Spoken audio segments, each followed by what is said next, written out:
Hello and welcome back to this channel. In this video we are going to be talking about What If episode 4, and my gosh, this was absolutely fantastic. I gotta say, this is probably my favorite episode out of anything that we've seen, not only in this show but any of the Marvel shows so far. I mean, just wow.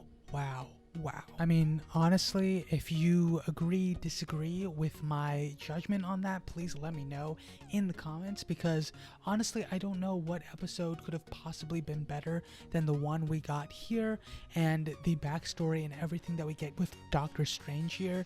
It's just absolutely phenomenal, and I didn't have anything at all that I thought really needed to be changed. I mean, I just thought it was completely and utterly perfect. There wasn't anything that I'm like, okay, that could have been changed, that could have been altered, I didn't really like that or this or whatever.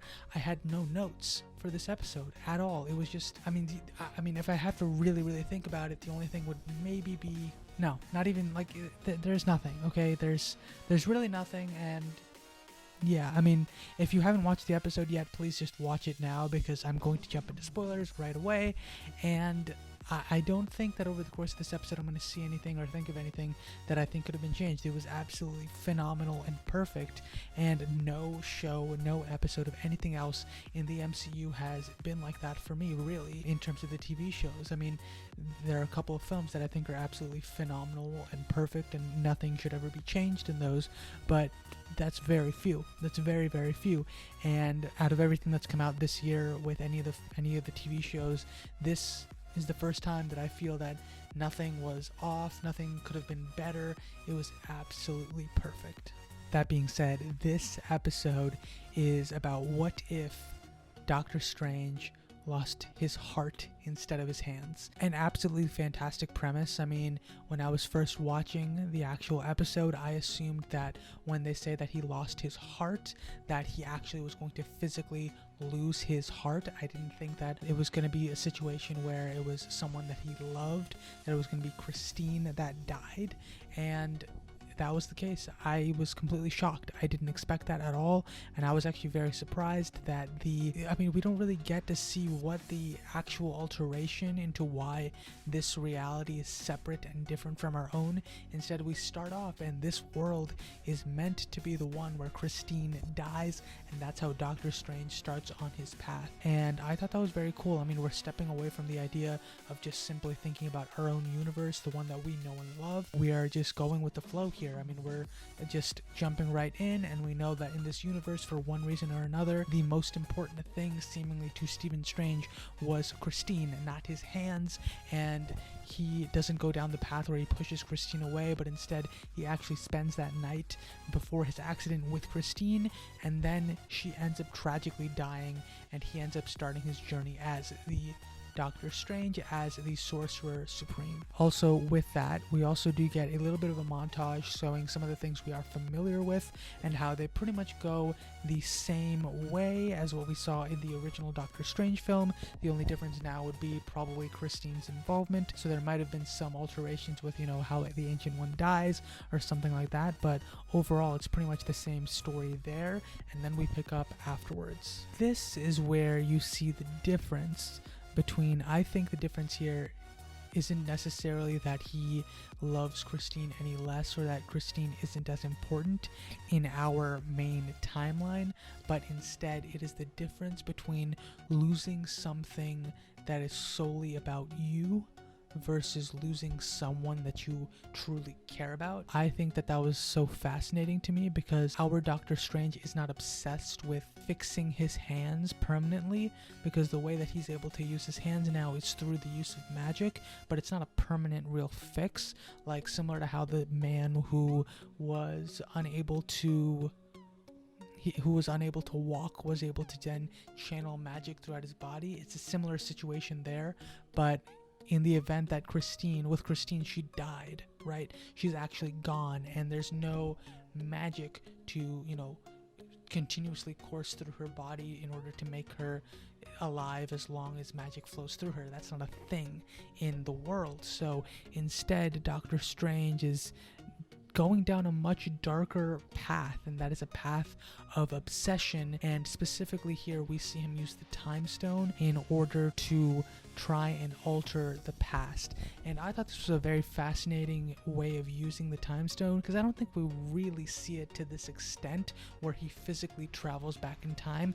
It's always been the time stone is used to alter the world around him, as opposed to physically travel through time, or even I guess mentally travel through time. I'm not too sure about that, but here it's done very, very differently in that he physically goes back in time, but he still has the Eye of Agamotto, he still has his abilities. So I thought that was very, very cool and interesting, because I assumed that in this world, that extent to the use of an Infinity Stone could only be done while amplified by a Power Stone, but I guess I was wrong about that. And the reason I thought that was particularly with how the differences in how Thanos uses the Space Stone, which was to, physically stop Loki, right? And that was never done with the Tesseract by itself. So I assumed that the Power Stone maybe played a role in increasing the ability of certain Infinity Stones, or all the Infinity Stones.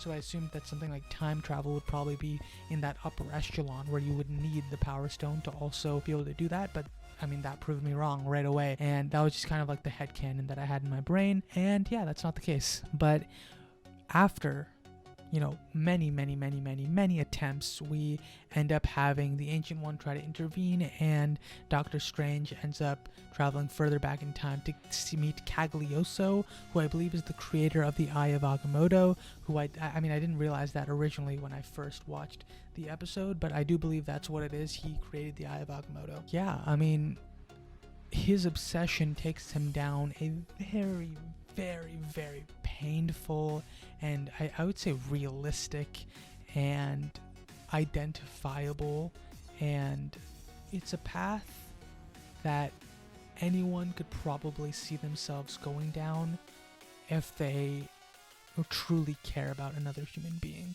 And that's what I really, really love. This episode just resonates so well with me because it feels so real, in that the grief-stricken heart can really destroy a person, and in this case, everything. With the library in particular, obviously we get a really, really cool scene that I just want to mention, and that is Doctor Strange absorbing all these creatures, but specifically we get the first hint that he is going to be able to observe and interact with the Watcher. Specifically, the Watcher actually talks here, which he never does. He never did that in any of the other episodes, and here Doctor Strange is able to observe him.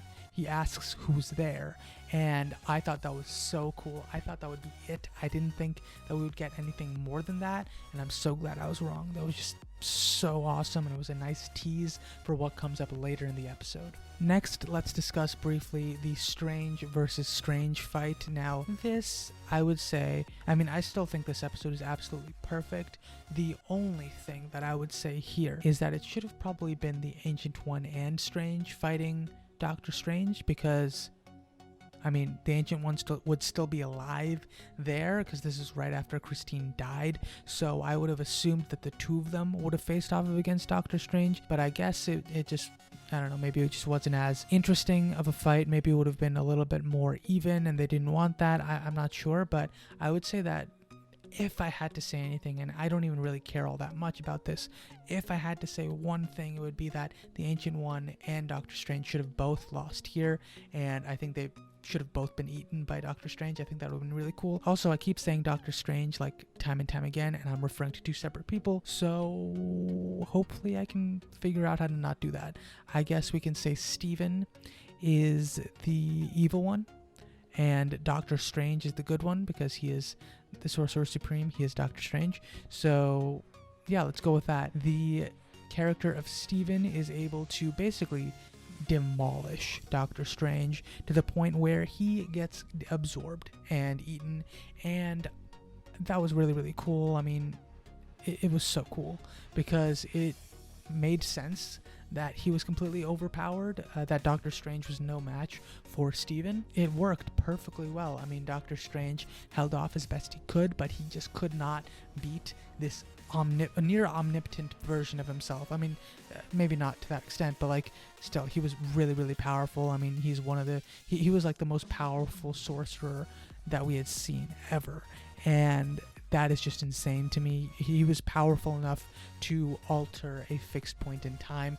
That is near the power of the gods at that point, which is why Stephen Strange is known for his arrogance. That is going to lead into the next aspect of this story, which is where everything goes crumbling down. And that is because, well, first off, we see this demonic entity that is actually Steven, and he looks absolutely hideous and disgusting. I mean, my gosh, they did such a good job. I'm so glad that they did this, because they probably couldn't have done that at all in a live action setting, or at least it would have been a lot more money to do something like that. So I'm glad they were able to do that for this show, and it was just so cool to see the explosion of power, the demonic figure that emerges, and of course he's able to save Christine. He alters a fixed point in time, but it's at the cost of destroying everything, destroying his entire universe, including the person he saved. So now he is all alone, and I thought this was super cool, because I thought at least Christine would survive and they would just be trapped and the universe would be gone and that would be everything. But no, she dies despite being saved. The fixed point in time is fixed, or is altered, right? But because the entire reality is being destroyed, she is dead. She dies anyway. I mean, wow, just so cool. So cool. I wanted to say, I mean, it's so effing cool right there. I don't want to curse on the channel, but so cool.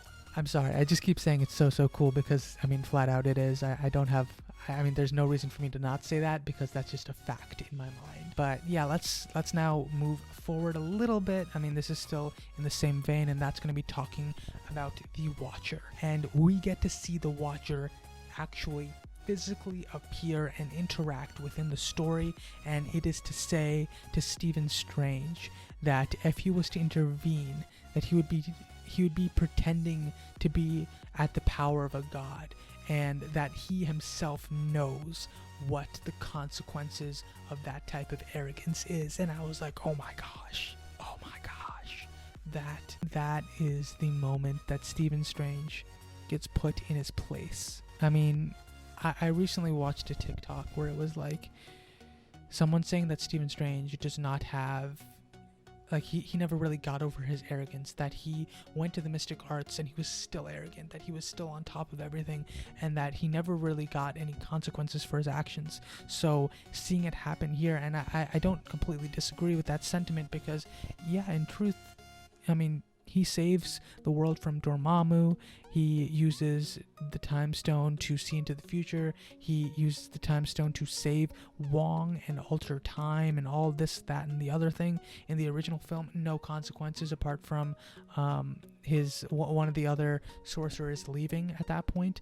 But nothing terrible happens to Stephen Strange. The world still exists, all this, that, and the other. And here, it doesn't turn out that way. He pays for his arrogance here, and everyone else pays for him as well. And now he is trapped in a bubble at the end of the universe. They destroyed a world. Not only a world, they destroyed an entire reality.